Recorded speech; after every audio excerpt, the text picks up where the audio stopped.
Jadi emang ini kan buat fun doang ya. Termasuk per fandoman ini juga sebenarnya dibikin fun aja gitu loh.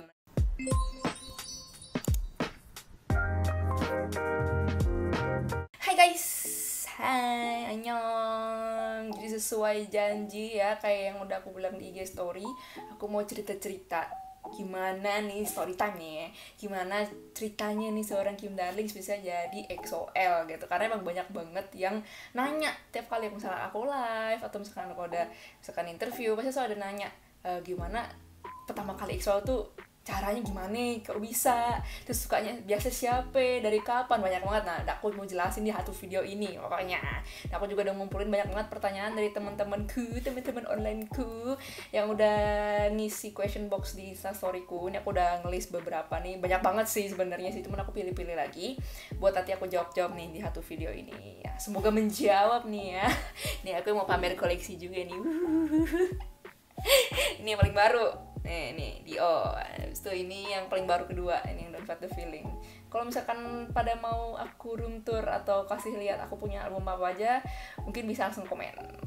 Oke, aku membuka request kok. Jadi kalian kalau mau request, mau kak bikin ini, kak bikin itu, bisa langsung request aja komen. Nah oke, kita langsung ke pertanyaan pertama kali ya. Ini ada dua pertanyaan pertama nih. Ini ada dari Ernurul H. Dia nanya awal stand EXO di tahun berapa. Sama ada nih si Rapops bilang pertama kali tahu EXO tuh dari mana. Jadi begini guys, kita mulai dari awal dulu ya biar ngurut gitu kan. Jadi itu awalnya aku tuh suka EXO tuh tahun 2012-an gitu. Jadi aku udah nge-stan EXO tuh dari awal, dari era mama ya. Jadi mereka masih careless tuh, pakai tudung tuh sama pakai celana geter-geter. Nah, itu aku udah ada suka nih. Waktu itu aku nge-stan tahu EXO tuh karena kan aku juga SM stan ya. Aku tuh suka banget sama SM dari Suju sih, karena aku awalnya suka Suju dari Suju, terus suka SNSD juga dulu. Pokoknya kayak satu SM tuh aku tahu semua dah lagu-lagunya yang jadul-jadul ya. Nah abis itu kan waktu itu aku nge-stan Suju banget. Nah ada temanku tuh yang nge-stan EXO, dia udah nge-stan EXO duluan nih dari aku, si Mei nih. Nah dia tuh suka Chanyeol, jadi kadang tuh aku tuh masih SMP kayaknya ya. Nah waktu SMP tuh dia tuh kayak suka ya fangirling sendiri gitu loh, kayak ih Chanyeol gini gitu kan. Sedangkan aku kan kayak masih Suju gitu kan, kayak aku masih suka Suju lah gitu, masih stick to Suju. Tapi kayak lama-lama kepo kan, namanya juga satu agensi sama Suju juga, SM juga kan soalnya. Kayak akhirnya aku kepoin nih EXO apaan sih, kok diomongin mulu sama temanku ini kan. Kulihat, ku tonton, ternyata kok menarik bun. Konsepnya juga aneh nih bun, kenapa super power, apakah ini Marvel? Oke guys, setelah aku kepoin, nah berawal dari kepo itulah jadi nyemplung nih, kayak oh ternyata mereka punya charm yang menarik ya. Maksudnya kayak mereka tuh punya ciri khas sendiri yang beda deh dari grup-grup lain gitu kan. Dari segi musik juga ternyata makin lama kan mereka makin develop, genrenya tuh makin banyak yang mereka coba-cobain, dan emang ternyata tuh suits them all tapi dengan tetap EXO style gitu. Ini kayaknya untuk pertama kali lihat ya, ini kayaknya nggak ada grup lain yang kayak konsep kayak gitu. Nah, kalau dulu kan zaman awal-awal 2010-an K-pop kan emang nggak terlalu banyak konsep yang terlalu macam-macam ya. Kalau sekarang kan banyak banget konsep tuh makin macam-macam gitu kan. Nah, ini salah satu yang mempioniri itu dulu tuh ya EXO gitu. Keren lah emang Lee Suman ya. Terus lanjut pertanyaan kedua nih, ada dari Dewita 2110. Album pertama yang dibeli selama jadi EXO-L.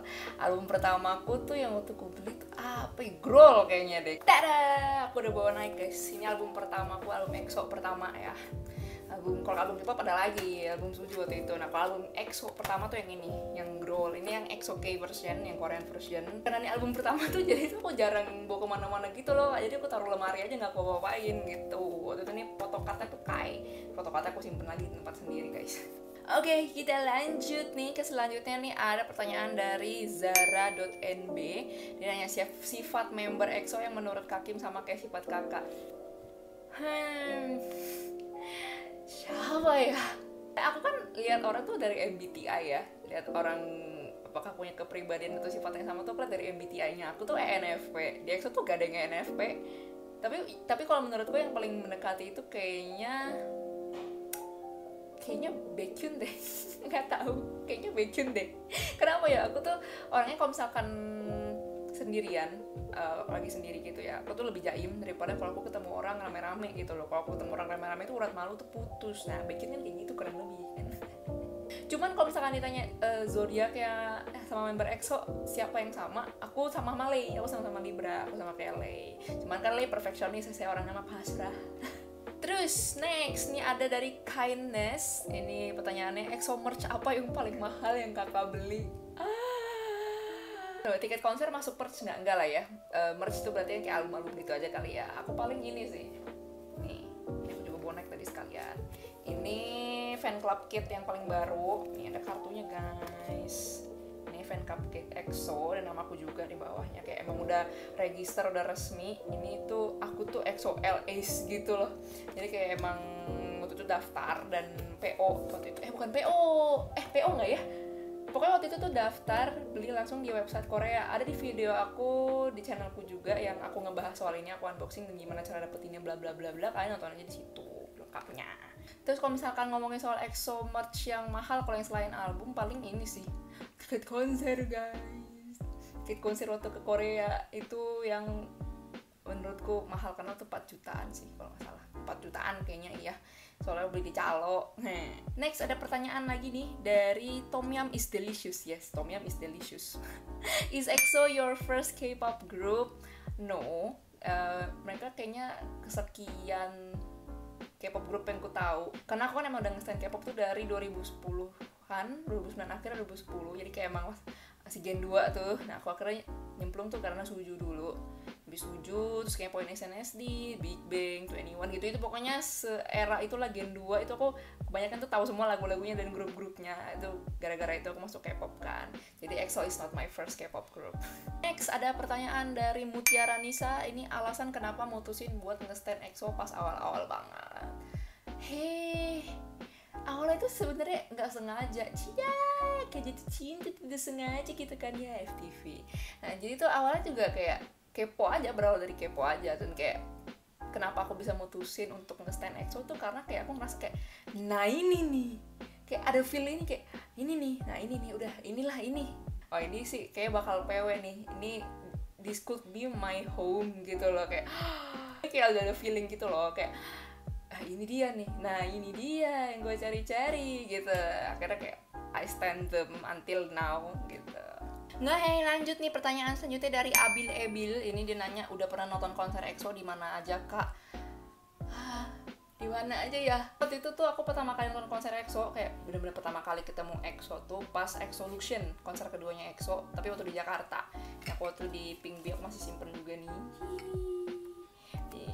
Kalau nggak kelihatan. Nah ini pertama kalinya aku nonton EXO, tapi waktu itu tuh isi nggak ada. Pertama kali aku nonton EXO tuh ketemu ya. Aku pertama ketemu EXO-M guys, waktu konser Suju, waktu nonton SS4 itu tuh kan ada guest starnya itu tuh EXO-M gitu kan. Terus kayak aku sebagai yang suka EXO juga, yang suka SM juga kayak penasaran nih EXO-M. Waktu itu tuh aku masih biasa aja sama EXO, belum nyemplung banget gitu kan. Nah terus waktu EXO-M perform tuh kayak ya kan aku tahu history lagunya, tahu Mama, mereka kan performnya 2 lagu itu. Terus aku kayak ya udah tetap jingkrak, tetap asik-asikan aja gitu. Jadi itu pertama kali aku ketemu Lay. Tapi setelah itu aku belum pernah ketemu lagi sampai sekarang, karena kan Lay emang belum ikutan konser EXO di mana-mana lagi kan selain itu. Terus juga waktu itu aku nonton konser ini Music Bank di Jakarta, ini 2017. Waktu itu aku pergi bareng ke Pemegje. Pertama kali aku nonton EXO di luar negeri itu aku ngejer waktu itu ke Malaysia. Ini Exordium, masih kusimpan tiketnya guys. Ini Exordium Malaysia 2017 Maret. Nah ini di Kuala Lumpur. Terus nah ini yang paling ini akan selalu kubanggakan sampai kapanpun, karena ini pertama kalinya aku nonton EXO di Korea. Ini sampai aku frame dong. Ini tiket gelangnya, ini tiket kertasnya. Nah ini waktu itu aku nonton tuh pas 2019 Juli. Ini pas Exploration. Jadi waktu itu aku nggak nonton Elysion karena emang lagi gak ada duit ya, jadi saya tidak nonton gitu ya. Padahal tadi itu mau ngejar sampai ke Thailand, cuman lagi nggak ada duit waktu itu, jadi akhirnya ya udah skip aja dulu, nabung buat Korea, dan akhirnya kita sampean nonton Exploration di Korea. Ini kalau nggak salah tuh day berapa ya? Day 1 iya, day 1. Ini hari Jumat soalnya. Jadi aku yang tahu duluan gitu loh, kayak senangnya. Sampai aku ingat banget waktu itu bela-belain ngecat rambut warna oranye biar dia notice Baekhyun, karena waktu itu kan Baekhyun rambutnya oranye. Ternyata dia nanti warna rambut guys, saya merasa terhianati. Tapi seru banget untuk konser di Korea, kalian bisa cek di highlight IG aku. Terus next ada pertanyaan lagi nih dari Ice EXO __ dari setiap konser yang EXO adain mana yang paling berkesan? Ya obviously yang menurutku paling berkesan ya waktu aku nonton Exploration sih di Korea, walaupun memang waktu itu cuma berenam. Feel-nya beda banget guys. Terus ada juga nih pertanyaan dari NDRCY61, dari semua exoplanet mana yang paling bagus atau keren menurut Kakim? Kalau paling keren konsepnya nih, konsep menurutku tuh Exordium, dari stage-nya juga tuh keren banget, kayak ada air terjun buatan gitu kan di panggung. Terus juga setlistnya juga cakep-cakep banget, setlistnya tuh bener-bener bagus banget sesuai konsep. Kayak menurutku tuh Exordium tetap paling bagus sih itu konsepnya. Terus ada nih pertanyaan selanjutnya dari Kuki Cumi, foto sama RL-nya beda banget siapa kak? Maksudnya pas di RL tuh kayak wah ini orang ganteng banget. Itu tuh aku pernah ketemu EXO juga waktu di press conference-nya Nature Republic yang waktu EXO pas masih jadi BA. Itu tuh ketemu Kim Brothers, ada Chen, ada Kai, ada Suho, itu di YouTube aku juga ada. Yang menurutku bener-bener apa ya, gantengnya tuh beda banget gitu. Maksudnya gantengnya tuh kayak oh ganteng gitu, bukannya kayak ganteng gitu loh, ngerti gak sih itu maksudnya?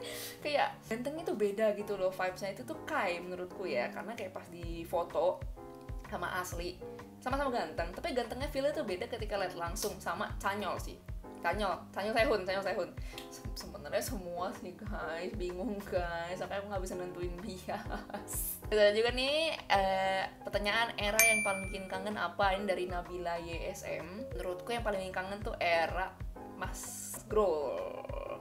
Era pas Grol, terus itu kan mereka juga kayak pas lagi naik-naiknya banget lagu Grol kan, pecah rekor di mana-mana, best selling lah segala macam, dan juga banyak banget variety show, banyak banget konten dari mereka. Jadi kayak aku kangen era itu sih, karena emang banyak banget konten untuk manjain kita EXO-L gitu. Walaupun sekarang juga mulai banyak daripada sebelum-sebelumnya ya, untungnya ya. Terus ada pertanyaan selanjutnya, apa reaksinya pas denger member yang leave EXO, dari Seaniata?